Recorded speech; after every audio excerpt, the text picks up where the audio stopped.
Bueno, damos por terminado las generalidades de antineoplásicos.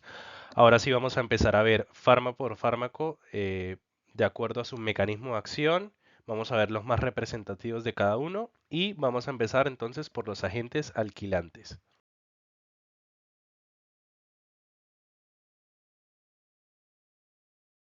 Respecto a los agentes alquilantes, vamos a ver que son bastante numerosos en cuanto a sus familias, pero lo bueno de esto es que comparten muchos puntos en común. El primer concepto en común que comparten es justamente lo que les da su nombre, es el proceso de alquilación, que es la transferencia de un grupo alquilo a una molécula. Esa molécula puede ser un lípido, una proteína, agua o el ADN, que es donde nos interesa porque es donde, cómo va a ejercer su mecanismo de acción.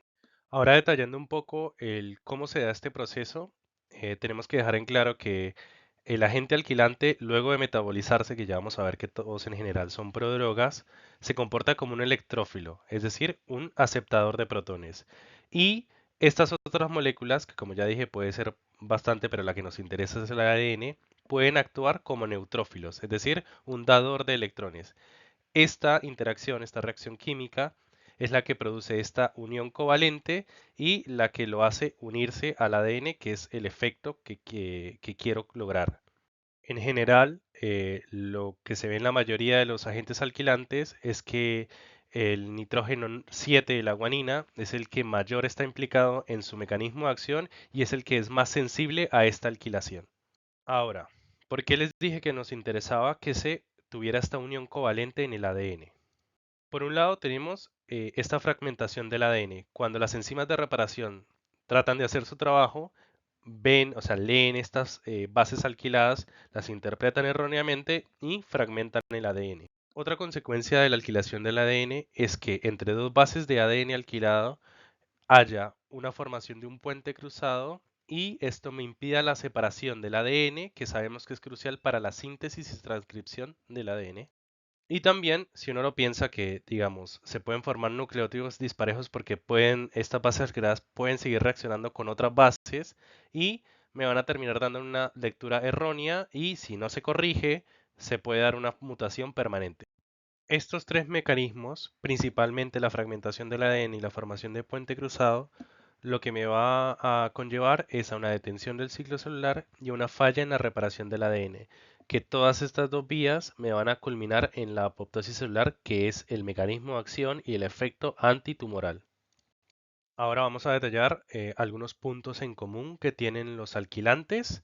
Ya les hablé un poquito de que los agentes alquilantes en general son todos prodrogas, tienen que tener esa activación metabólica y todas tienen el mismo mecanismo de acción. Todo lo que acabamos de hablar de alquilación, ese es el mismo mecanismo de acción para todas las familias dentro de los agentes alquilantes. Como efectos adversos en común, encontramos la hipersensibilidad, la intolerancia gastrointestinal, náusea, vómito, diarrea, la toxicidad gonodal, la fibrosis pulmonar. Todos son teratogénicos, no solo vamos a embarazadas, mutagénicos y carcinogénicos. Dentro de la toxicidad limitante general de los agentes alquilantes, la mielotoxicidad es el punto en común que tienen todos los alquilantes. Esta puede cambiar su modalidad, por ejemplo, en las nitrosureases tardía, después de 45 días del tratamiento, y en el caso del busulfán puede producirse una acumulativa que puede durar hasta meses.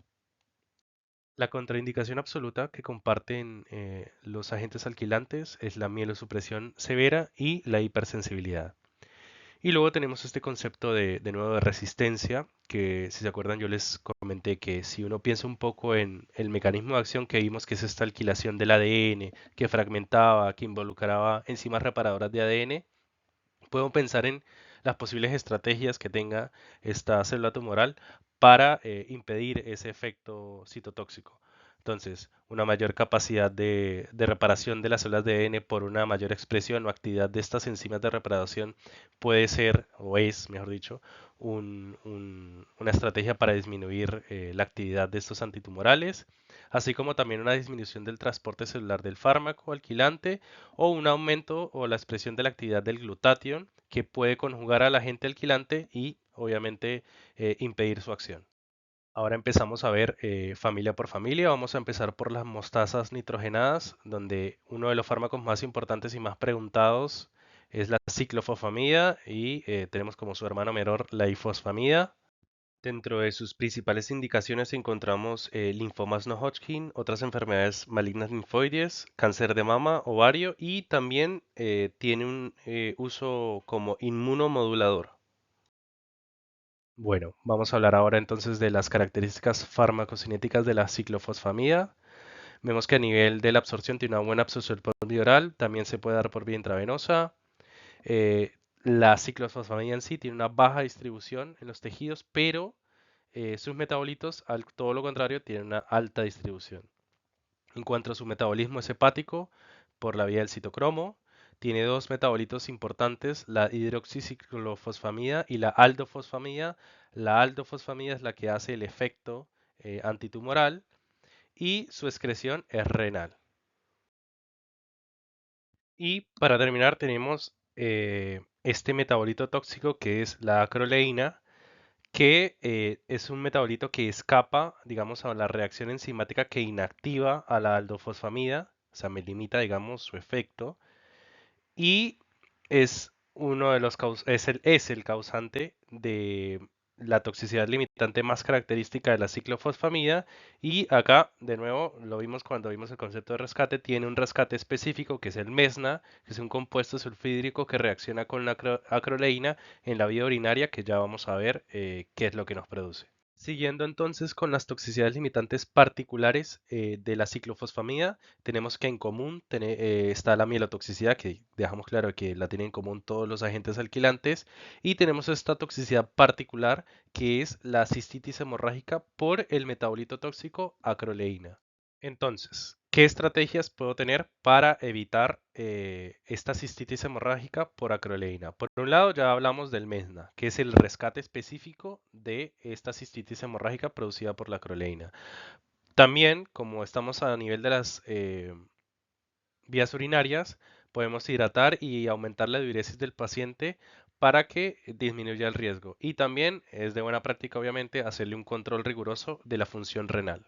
Luego tenemos la cardiotoxicidad, es muy dependiente de las patologías de base que tenga el paciente, hipertensión arterial, insuficiencia cardíaca, la edad del paciente, posibles alteraciones metabólicas, son las que más condicionan a la aparición de la cardiotoxicidad, pero también es una toxicidad limitante.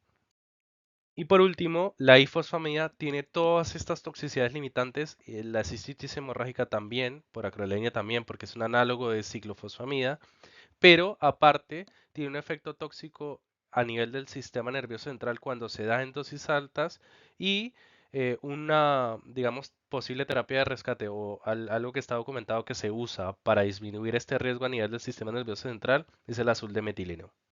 Continuamos ahora con las nitrosureas. Dentro de estas encontramos la carmustina, la lomustina y la streptozosina.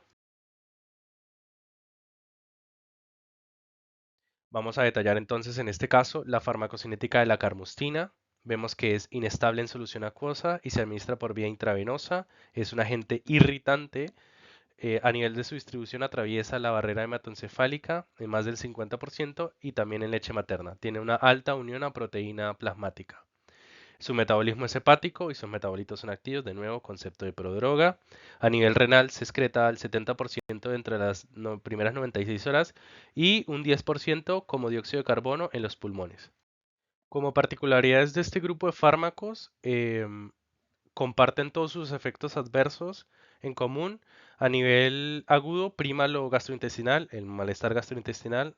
En cuanto a sus efectos tardíos, está bien documentado lo que hablamos en efectos adversos en común de alquilantes que tienen esta mielosupresión tardía que aparece después de los 45 días, es decir, el nadir, el concepto donde los neutrófilos disminuyen a su punto más bajo, en vez de ser a los 7 a 14 días, en el caso de las nitrosureas es a los 45 días. Muy rara vez se da enfermedad pulmonar y también se puede dar una nefritis intersticial. Ahora, esto de la mielosupresión tardía y de la mielosupresión en sí es bastante característico de la lomustina y la carmomustina. La estreptozocina, en cambio, no produce este efecto tan mielosupresor, pero en contra lleva de que tiene una mayor nefrotoxicidad. Ahora vamos a hablar de las hidracinas y triacinas. En este grupo encontramos la dacarbazina, la temosolamida y la procarbazina. Pasamos ahora a detallar la farmacocinética de la dacarbazina. Tiene una administración por vía intravenosa, tiene un bajo pasaje por barrera hematoencefálica y una baja unión a proteínas plasmáticas, su metabolismo es hepático y su excreción es renal. Pasando ahora a los distintivos de este grupo de fármacos, encontramos que dentro de su perfil de efectos adversos, lo más común es la descripción de un síndrome pseudogripal.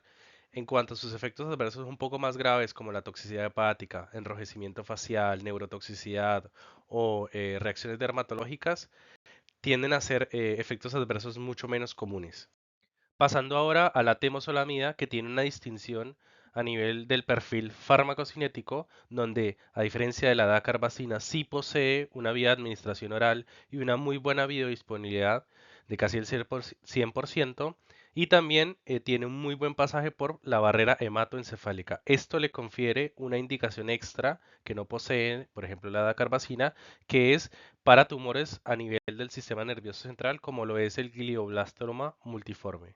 Luego tenemos el alquil sulfonato, que dentro de este grupo está el busulfán. Bueno, pasando ahora a detallar el busulfán, respecto a sus características farmacocinéticas, una buena disposición o biodisponibilidad oral, también posee una vía intravenosa, a nivel de su distribución atraviesa muy bien la barrera hematoencefálica y la placenta. A nivel del metabolismo es hepático y, muy importante, es inductor de su propio metabolismo. Y a nivel de excreción, esta es renal, que también se da en metabolitos inactivos. Por otro lado, para detallar lo más característico de esto, que es en comparación con el resto de fármacos y de familias que hemos visto, es que acá de nuevo vuelve a aparecer esta mielosupresión, mielotoxicidad, pero esta tiene un carácter acumulativo, donde dependiendo del régimen de ciclos y de dosis del busulfán, esta se acumula y puede durar varios meses, que bueno, tener un paciente en un tiempo prolongado con los neutrófilos bajos es una cuestión de mucho cuidado para la sobrevida del paciente. Y otra cosa que está documentada en cuanto al perfil de efectos adversos del busulfán es la aparición de convulsiones. Ahora, ¿qué pasa? Las convulsiones, ya lo vamos a ver en el tercer parcial, tenemos nuestros anticonvulsivantes, pero estos anticonvulsivantes usan el citocromo que justamente a nivel del metabolismo hepático el busulfán induce. Por ende, tenemos que tener en cuenta y cuidado con estas interacciones para no pasarme con el uno ni el otro ni perder efectividad de alguno de los dos. Bueno, ahora para cerrar el apartado de agentes alquilantes, tenemos a los complejos de coordinación con platino o complejos de platino, que son el cisplatino, el carboplatino y el oxaliplatino. Aquí debemos aclarar que estrictamente hablando, los complejos de platino no son agentes alquilantes porque no realizan una reacción de alquilación. Se activan intracelularmente cuando hay bajas concentraciones de cloruro. En el plasma y en el torrente sanguíneo son bastante estables, o sea, en medios acuosos. En medio intracelular que tiene bajas concentraciones de cloruro, se activan. Ya vamos a ver por qué nos interesa esto. Una vez que se activan, adquieren una naturaleza electrofílica, que básicamente, si recuerdan, lo mismo que hacen el resto de agentes alquilantes. Ahora, ¿qué pasa? No realizan una reacción de alquilación, sino que forman directamente un adducto metálico con el ADN que a fines prácticos tiene el mismo efecto que el resto de los agentes alquilantes y por esto y porque su perfil de efectos adversos es muy parecido al resto de fármacos que hemos visto, se les agrupa dentro de esta familia. Pasamos ahora a hablar un poquito de la farmacocinética del cisplatino, que vendría siendo como la droga patrón de estos fármacos. Por un lado, no tiene vía oral, solo posee vía de administración intravenosa o en algunos casos para determinados tumores específicos intraperitoneal. Respecto a su división, tiene una gran unión a proteínas plasmáticas, se concentra en riñón, hígado, intestino y testículos, pero penetra muy poco en el sistema nervioso central. Su metabolismo, como vimos, es dependiente de los niveles de cloruro y es espontáneo, o sea, cuando pierde esa estabilidad, que se la confieren las altas concentraciones de cloruro y no es hepática. Respecto a su excreción, es renal de ilicio lento que aumenta con el paso de los días. O sea, en los primeros días se excreta muy poco y al cuarto o quinto día se excreta la mayoría del fármaco. Ahora, respecto a particularidades que tiene el cisplatino en tal, o bueno, o los complejos de platino en realidad, por un lado tenemos que el platino puede reaccionar con el aluminio e inactivarse. Entonces, hay algunos equipos de infusión o agujas que tienen este material, lo tenemos que evitar porque si no, digamos, la eficacia del fármaco se pierde. Por otro lado, es muy importante establecer una solución salina para promover la diuresis de cloruro, es decir, yo aumento la cantidad de cloruro en, digamos, en mi riñón y de esta manera, como ya vimos, el cloruro me estabiliza el cisplatino, evito la nefrotoxicidad, que ya vamos a ver las toxicidades limitantes. La nefrotoxicidad dentro de las toxicidades limitantes del cisplatino es una de las más particulares. Bien, ahora sí, vamos a ver otro punto súper importante de los complejos de coordinación del platino, que son sus toxicidades limitantes y sus efectos adversos más significativos. Por un lado, lo primero que les tiene que salir cuando les pregunten efectos adversos del cisplatino en específico es el gran malestar gastrointestinal. Es el más emetógeno, el que más causa náuseas y vómitos. Por otro lado, también causa desequilibrios electrolíticos como la hipomagnesemia, hipocalemia, hipocalcemia e hipofosfatemia. Tengan en cuenta que le estoy dando a mi paciente un metal, más allá de que sea estable o no, sigue siendo metal y cualquier metal me puede causar un desbalance hidroelectrolítico, en este caso son los efectos adversos que está teniendo el paciente. Y en cuanto a toxicidades limitantes, súper importante, la nefrotoxicidad, la ototoxicidad, la neuropatía periférica y la mielosupresión. Aquí, a modo de consejo, si pueden irse armando una listita con todos los fármacos que den nefro y ototoxicidad, háganlo. Muchos fármacos de los que vemos en este parcial y en el de antibióticos directamente poseen este tipo de efectos adversos y estaría bueno que los tengan en cuenta para posibles interacciones. En cuanto al carboplatino, posee un perfil farmacodinámico idéntico al cisplatino. Lo único que varía es que no tiene esa unión a proteínas plasmáticas. Y en cuanto a sus efectos adversos y toxicidades limitantes, son mucho menores con respecto al cisplatino y clínicamente es mucho más tolerado por el paciente. Es decir, ese efecto, ese gran malestar gastrointestinal que es muy característico del cisplatino, el carboplatino no lo tiene. Ahora, ¿cuál es el problema que tiene este fármaco? Que tiene una mielotoxicidad más marcada con respecto al cisplatino. Y para terminar tenemos el oxaliplatino, que se diferencia de los otros dos porque tiene un espectro de acción distinto, o sea, otro mecanismo de acción además de, de este complejo de aducto metálico con el ADN que me causaba todo ese daño a nivel de la replicación celular.